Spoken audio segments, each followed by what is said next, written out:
Sistema muscular. Iniciemos.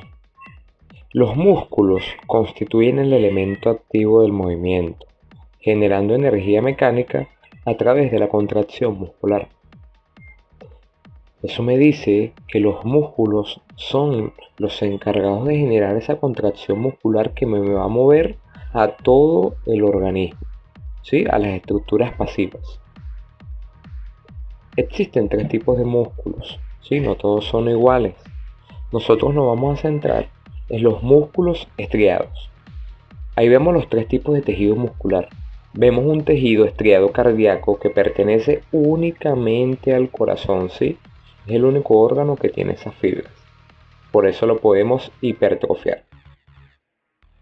El tejido muscular esquelético, que es el mismo tejido estriado, ¿sí? Pero que pertenece propiamente a los músculos activos, que son los que vamos a estudiar. Y el tejido muscular liso, bien, que es totalmente involuntario. Vamos a ver cómo está compuesto el músculo estriado. Primeramente está el hueso, que es la estructura pasiva del movimiento. ¿Sí? Hay un tendón, ¿sí? Que es parte del músculo y que su función es fijar el hueso al vientre muscular, que es donde se encuentran esas fibras musculares que van a generar la contracción muscular. Bien, vemos que el tendón es una estructura de tejido conectivo formada por haces de fibras colágenas tipo 1, ¿bien? Colágeno tipo 1, rodeados por una matriz extracelular que se compone por elastina. ¿Sí? La elastina es esa proteína que le da esa capacidad de elasticidad a ese tendón. Ellos insertan al músculo en el hueso, los conectan y permiten que el músculo transmita la fuerza de la contracción al hueso para que exista el movimiento, que es origen y que es inserción. Bien, es importante estudiarlo y lo vemos mucho en anatomía que lo nombran origen e inserción de los músculos. Bueno, el origen representa el punto de apoyo inmóvil del músculo.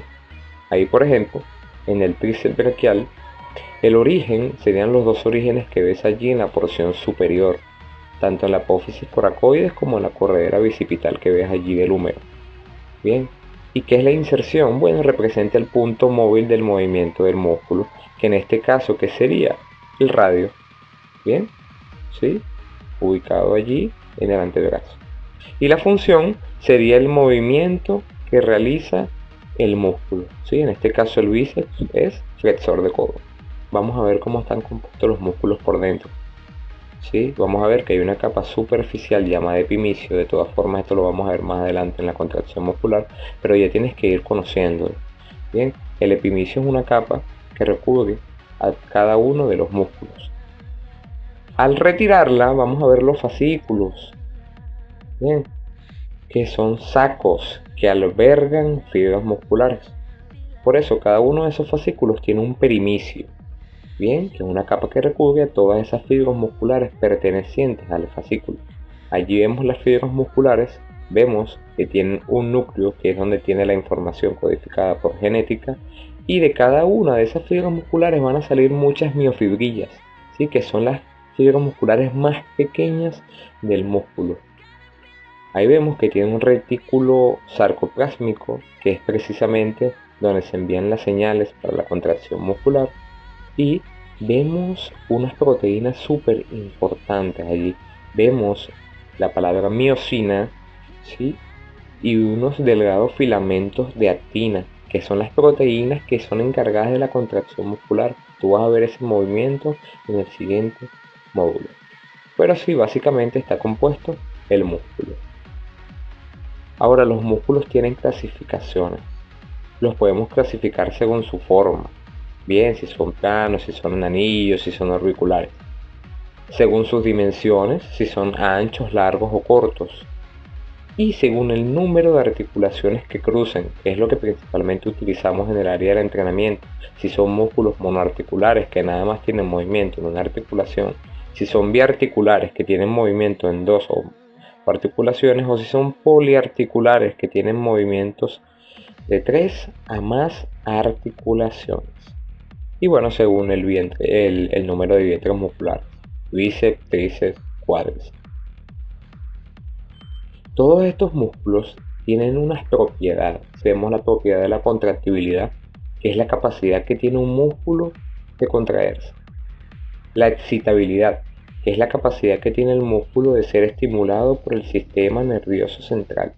La extensibilidad, que es la capacidad para relajarse al aplicarse un estiramiento. ¿Sí?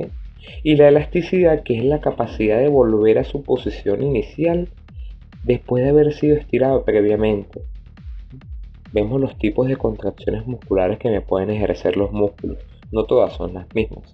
Nosotros nos vamos a centrar únicamente en dos, las isométricas y las isotónicas.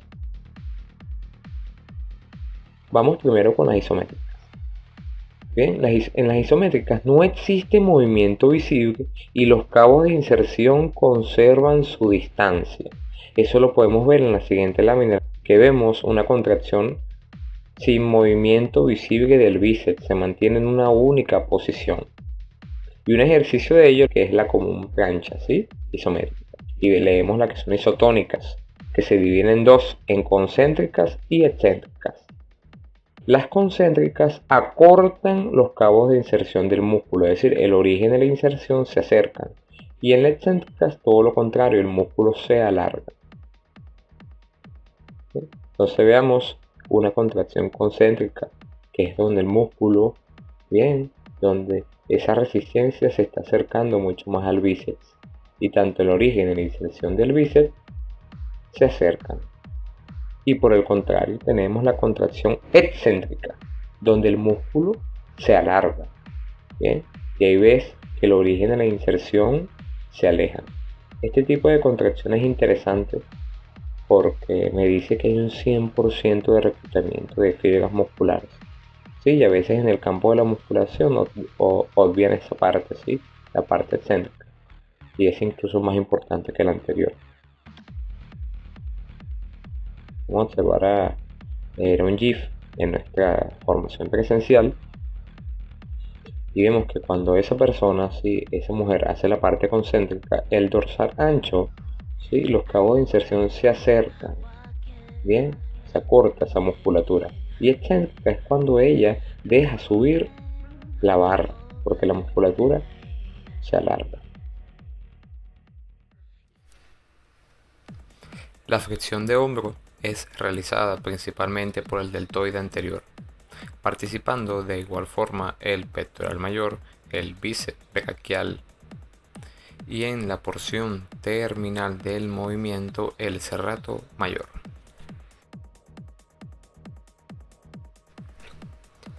El movimiento de extensión de hombro es realizado como motor primario por el deltoide posterior y participando de igual forma el dorsal ancho y el tríceps braquial. Los músculos aductores de hombro, es decir, los que llevan el brazo a la línea media del cuerpo, son el pectoral mayor, el músculo romboides y el dorsal ancho. Por su parte, los músculos abductores de hombro son el deltoide lateral y el supraespinoso.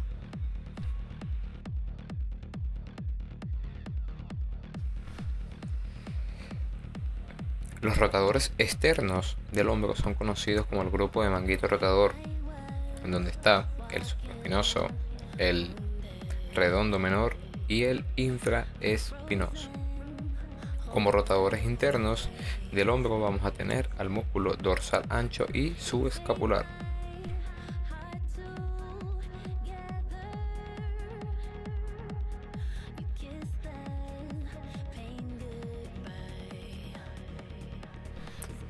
El movimiento de la escápula hacia anterior se denomina protracción.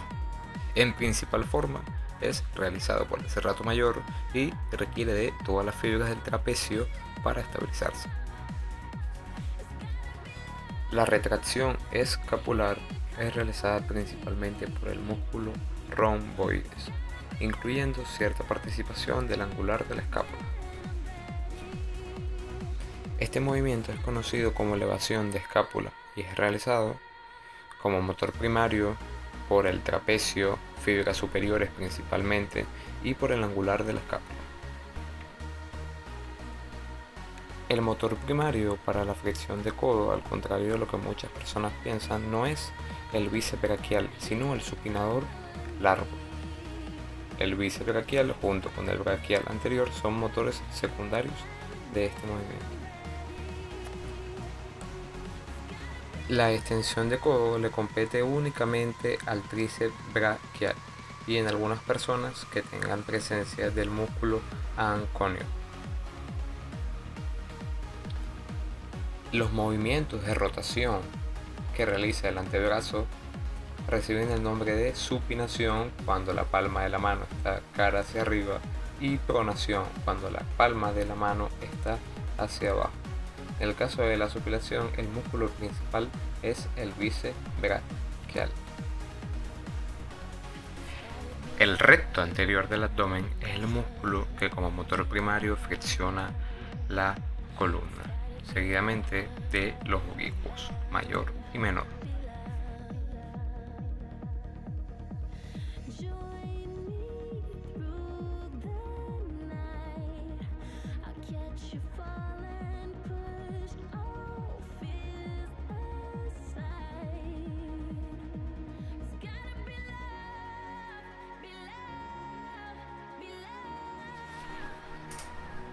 La extensión de la columna vertebral es realizada en principal forma por una cadena de músculos posteriores conocidos como erectores de la columna y la musculatura paravertebral.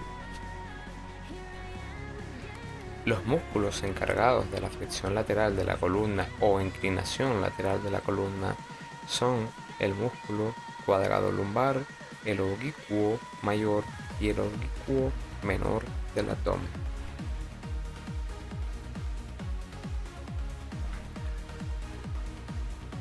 Las rotaciones de la columna son realizadas por el oblicuo mayor, incluyendo a la musculatura intervertebral, como los rotadores cervicales, dorsales y lumbares.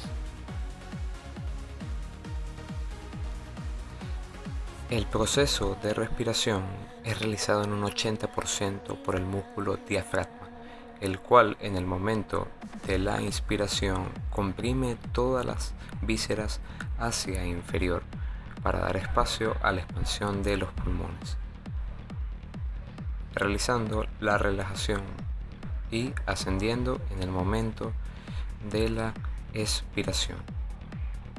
Por supuesto, existen músculos que son accesorios en la respiración como el pectoral menor, los escalenos y los intercostales internos y externos, según sea el movimiento. El motor primario para la flexión de cadera es el músculo psoas. Posteriormente a él, el recto anterior del cuádriceps es el principal flexor de cadera, seguido del músculo sartorio. En el caso de la extensión de cadera, el músculo principal es el glúteo mayor, seguido de los isquiotibiales.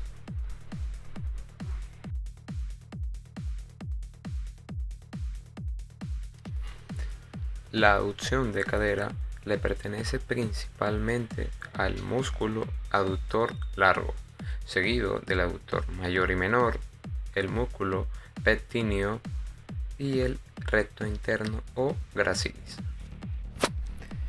El músculo glúteo medio y el tensor de la fascia lata son los músculos encargados de la abducción de cadera.